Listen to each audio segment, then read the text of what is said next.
comes today from Luke 1:46 to 55. And Mary said, "My soul magnifies the Lord, and my spirit rejoices in God my Savior, for he has looked with favor on the lowliness of his servant. Surely from now on all generations will call me blessed. For the Mighty One has done great things for me, and holy is his name. His mercy is for those who fear him from generation to generation. He has shown strength with his arm. He has scattered the proud in the thoughts of their hearts. He has brought down the powerful from their thrones and lifted up the lowly. He has filled the hungry with good things and sent the rich away empty. He has helped his servant Israel in remembrance of his mercy, according to the promise he made to our ancestors, to Abraham and his descendants forever." So today is the day we recall the birth of the Virgin Mary.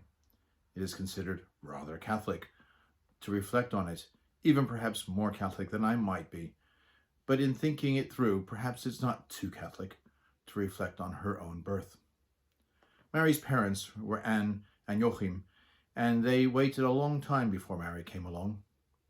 We understand that Mary was heartbroken that she hadn't borne a child. Her husband Joachim spent 40 days in the desert fasting in penance, because in biblical times having children was a sign that God loved you. If you didn't have children, then obviously God felt that you didn't deserve children. But Anne and Joachim were good people. They lived an exemplary life, and they didn't deserve not to have children. They must have thought to themselves, why? What did we do to deserve this?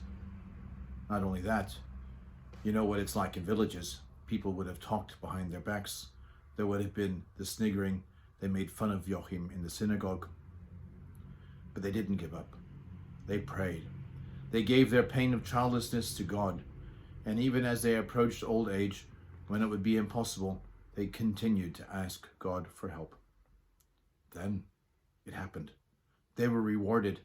When all their contemporaries were probably already grandparents or even great-grandparents, they were to have a child. They were elated, and they knew that their child was going to be special, because prior to Mary's birth, angels visited Anne and Joachim, and they promised that their child would be dedicated to God. They could not have known just how special their child was to be. That she would be the mother of Jesus, the mother to the Messiah.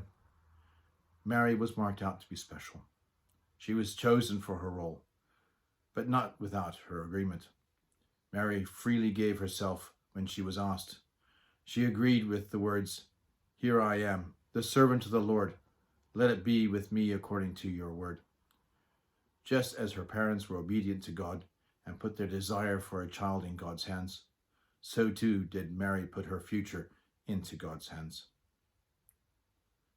It's a pretty difficult thing to hand things over to God. It's rather more easily said than and more arduous to do.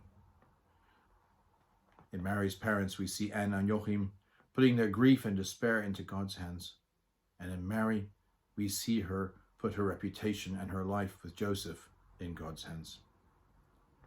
Can we do the same? Can we put ourselves and our futures in God's hands? Can we put our wants and our desires into God's hands?